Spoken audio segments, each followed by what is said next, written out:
Bienvenue à cette revue des marchés boursiers Cachemire du vendredi 11 août 2023. Bien, la semaine se termine encore une fois très dispersée sur les marchés boursiers. Depuis le début de la semaine, on a eu beaucoup de rouge. Et là, le Nasdaq, S&P 500 dans le rouge de façon assez prononcée. Dans le cas du Nasdaq, on parle d'une perte de 2% depuis une semaine. Dans le cas du S&P 500, c'est moins prononcé, là, mais le TSX s'en sort bien. Le baril de pétrole l'a amené là où il voulait, c'est-à-dire un petit peu plus haut pour la semaine. Donc, le TSX termine la semaine à 20 407 points, hausse de 64 points, donc 0,3%. Le S&P 500 en baisse de 0,1%. Donc, vous voyez, là, c'est pas convaincant. 4 464 points. Le Dow Jones en hausse de 0,3%, 35 281. Et le Nasdaq en baisse de 0,7%.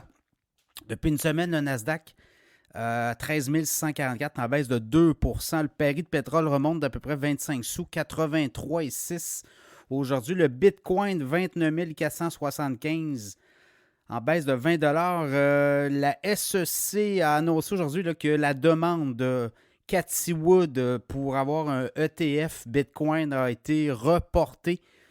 La SEC devait rendre une décision d'ici dimanche et on a annoncé qu'on reportait la décision, à savoir si on autorise des fonds négociés en bourse en crypto-monnaie, mais en Bitcoin. On en a au Canada. Il n'y en a pas nécessairement directement aux États-Unis. Donc, ça pourrait être une première. Et là, ben, on repousse l'échéance. Ça sera à suivre. Le prix de l'or en baisse de 3,40 1945,50 le prix de l'once d'or. Les nouvelles aux États-Unis, ben, ce qui a fait que c'est partager les marchés boursiers, l'inflation. On a eu les indices de prix du gros aux États-Unis et ça a augmenté, en fait, dû à des poussées inflationnistes. Donc, on pense que l'inflation, vous l'avez vu, là, on a eu une hausse de l'inflation aux États-Unis de 3 à 3,2 bon, on pense que ça pourrait peut-être encore s'accélérer dans les prochains mois. Donc, pas des bonnes nouvelles pour les indices boursiers, mais surtout les emprunteurs. On pourrait peut-être avoir une hausse en septembre de la Fed. Ça sera à suivre, c'est du développement. Les autres nouvelles, bien, au Canada, là, c'est Métro Média qui annonce la suspension de ses activités.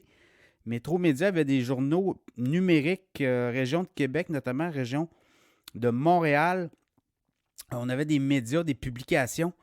On avait quoi? Une 11 publications à Montréal et 5 publications dans la région de Québec. Là, on met fin à toutes les activités. C'est toute l'histoire du blocage aussi par Internet, par les géants du web, Facebook, notamment Google, des nouvelles au Canada sur les sites web. Et bon, on va voir comment tout ça va évoluer. Mais là, voyez-vous, il y a des joueurs qui peuvent sensiblement commencer à tomber. Des nouvelles aussi de MDA et Télésat. Eux avaient négocié là, une super entente pour produire dans la région de Montréal des satellites de basse orbite. Et là, ben, on a une entente pour un contrat de près de 4 milliards. Là-dedans, il y a beaucoup d'argent de fonds publics. On parle peut-être de 2 milliards de fonds publics, mais allez voir les titres de MDA et de Télésat aujourd'hui ont pris beaucoup d'altitude. Le titre de MDA gagnait tout près de 24 à la bourse pour autour de 10,50 là, en fin de séance. Alors, ça sera à suivre aussi. Ça, c'est des contrats donnés à ces géants-là. On devait s'entendre pour la fabrication de satellites en basse orbite qu'on va lancer et qu'on va devenir compétiteur de bien des joueurs dans le monde. Alors, MDA et Télésat, les titres boursiers explosent. Sinon, les Américains annoncent aussi un investissement d'1,2 milliard dans des projets de captage de CO2 dans l'atmosphère. Ça commence à être intéressant, là. Toutes ces histoires de CO2, puis de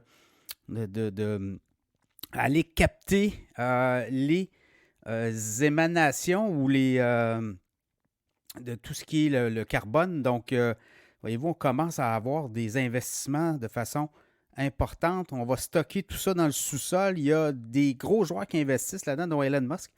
Donc, ça sera à suivre aussi à ce niveau-là. Sinon, ben, c'est un peu ça qui fait le tour de la journée boursière. Donc, vous voyez, là, ça commence à ralentir. Il y a une transition vers le pétrole. Le pétrole repart à la hausse. Donc, ça pourrait être ça qui va guider les prochaines semaines à la bourse. Peut-être qu'on va peut-être avoir une accélération une accélération des chutes boursières. Ça va être à suivre. Les titres techno, clairement, là. Si vous regardez Tesla, Nvidia, Apple, les 7 magnifiques, là, depuis une semaine et demie, 2 semaines, là, les 7 magnifiques, comme on dit, mangent leur bas. Donc, ça sera à suivre au cours des prochains jours, les prochaines séances.